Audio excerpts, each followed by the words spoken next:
What if everything you believed about wealth was backward? Most of us think we need money first before we can think differently. But what if the truth is the opposite? What if the right mindset is the seed and money only grows afterward? Welcome to the Backward Path, the channel where we explore stories, ideas, and timeless wisdom that flip conventional thinking upside down. Here, we don't chase overnight riches. We unlock the hidden patterns of resilience, survival, and lasting prosperity that some of the world's most enduring communities have lived by for centuries. And today, I want to share with you a story that began in the most unexpected place. A little coffee shop in New York City, where I met an older Jewish traveler, and the words he shared changed the way I see life, money, and opportunity forever. That afternoon, the New York wind was so sharp, it felt like it could cut skin. I ducked into a small coffee shop on the corner, just hoping for warmth and maybe a seat. The place was crowded. Students hammering on laptops, tourists flipping through guidebooks, the heavy aroma of roasted beans mixing with the sweetness of fresh pastries. I scanned the room and spotted the only empty seat left. Beside an elderly man with silver hair, a worn leather notebook, and oddly enough, a glass of iced tea. Iced tea? In weather like this? Ha ha! I almost laughed to myself. He looked up, his eyes warm and clear, and with a half smile he said, thoughtful, "Cold out there, huh? But tea warms the mind better than coffee." That little joke broke the ice. We exchanged a few words about the weather, the city. I asked where he was from. He said simply, "I'm Jewish, born in Tel Aviv. I've lived many lives, in many places." Something in his presence made me want to share more than I normally would. I told him about my friend Chris, brilliant, hardworking, graduated top of his class. Yet 5 years later, still broke, still living with his parents, still sighing every week that it's impossible to get ahead in this world. The old man, chuckled, not mocking, but with a kind of knowing compassion. He sipped his tea and said, thoughtful, "If you're born without assets, don't wait until you have them to think differently. Think differently first, and the assets will come later." The words hit me like a knife cutting through old layers of belief. I leaned forward, waiting, and then he began to tell stories. His voice was low and deliberate, sometimes pausing, eyes drifting toward the window, as if reliving distant memories. It felt like I was listening to living history. He told me that most people, when they hear complaints, they just complain back. But Jews? They hear complaints as data, as a map pointing toward opportunity. He spoke of David, a young man in New Jersey. While his friends dreamed of opening fancy restaurants, David opened a small pawn shop in a struggling neighborhood, where everyone was, "I just need a little cash to get by." By listening to those sighs, he built a stable livelihood. That sounds kind of cold," he shook his head. "Not cold, realistic. Where there are groans, there are cries for help. And where there are cries for help, there's untapped value." He flipped to a fresh page in his notebook, drew a few circles connected by lines, then asked me, "Do you know who's getting rich off your work?" I froze. He continued, "There was a young designer I knew. Her salary barely paid the bills, while her agency resold her work for 10 times the profit. One day she realized the value she was creating was flowing into someone else's pocket. So she started selling her own templates online. Within a year, her income tripled. The difference wasn't skill, it was ownership. His voice slowed.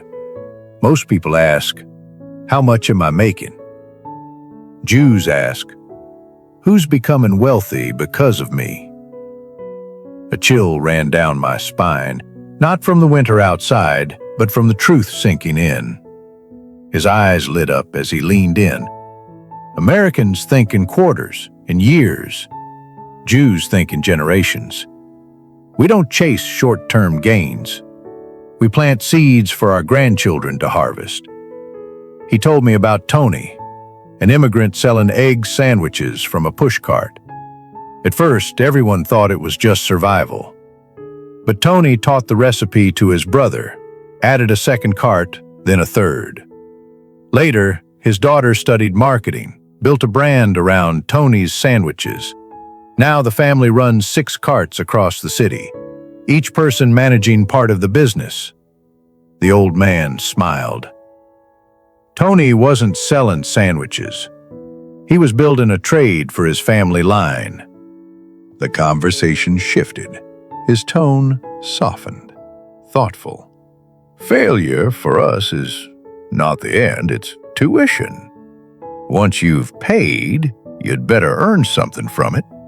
He told me about a woman in Houston who opened a restaurant. At first it was packed, but chaos soon followed. Too many dishes, poor systems, family drama. She closed down in debt. But instead of quitting, she spent 6 months learning restaurant management. The second time, she reopened with just 1 dish. A year later, she had 2 thriving locations. He grinned. 1 failure's allowed. 2 failures in the same spot is a warning. 3 with no lessons learned? Not acceptable.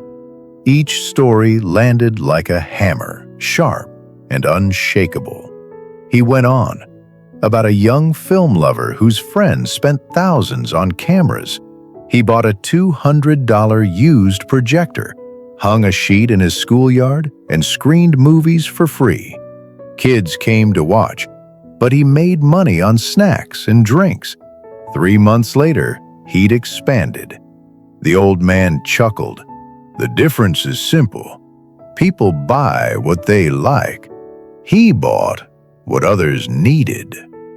I asked, curious, but what if you have no capital at all? He raised an eyebrow, leaned back, thoughtful. Then you must have brains. He told me about Tao, a girl in a cheap cosmetics store. No degree, no savings. But every day she wrote down customer requests. Oily skin, dry skin, natural look, heavy makeup. After a year, she had a notebook of priceless data. She started a TikTok channel, sharing insights, gained tens of thousands of followers, and eventually opened her own shop. He tapped the table, emphatic. Money can be lost, but the right mindset will always generate more. Poverty of money isn't the real danger. Poverty of thought is. We laughed when he described 2 rival bakeries in Brooklyn. They undercut each other for months, exhausting themselves. Then one day, one bakery started sending vegan customers to the other. The other returned the favor with garlic bread lovers. They divided product lines, shared suppliers, even shared delivery trucks. Both doubled their income. He laughed. Don't fight over crumbs. Bake a bigger pie together. Finally, his voice grew tender. Everyone has weaknesses. Most hide them. We use them. He told me about a girl so terrified of public speaking, she once shook so badly she dropped the microphone. Instead of hiding, she wrote about it. She blogged her story, shared how she practiced, and drew in people with the same fear. Today, she's a public speaking coach with hundreds of students. He said softly, "Your weakness is not a shame. It's a bridge to connect with those who struggle as you once did." 2 hours slipped away like minutes. My coffee had gone cold. His iced tea was empty. He closed his notebook, looked me square in the eye and said, "Wealth is not the number in your wallet. It's the way you see the world."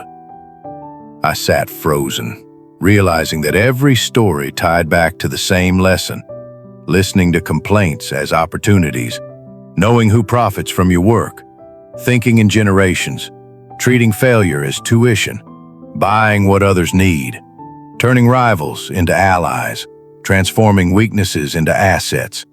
It all came down to one word: mindset. When I stepped back into the freezing New York wind, I felt warm inside, because I understood that true wealth doesn't begin in a bank account. It begins the moment you choose to see the world differently. So, what did I take away from that afternoon? That wealth isn't just about money, it's about perspective. When others complain, you can hear opportunity. When you fail, you can treat it as tuition. When you face weakness, you can use it as a bridge instead of hiding it. That Jewish traveler reminded me, life doesn't change when you finally have resources. It changes when you change the way you see. And once your mind shifts, the resources follow. If this story gave you something to think about, I'd love to hear your thoughts in the comments. What's one complaint, one failure, or one weakness in your life that might actually hide an opportunity? And if you want more stories that flip conventional thinking upside down, don't forget to like this video, subscribe to The Backward Path, and share it with someone who might need a new way of seeing things. Because in the end, it's not just what you do, it's how you think before you do it that shapes your path forward.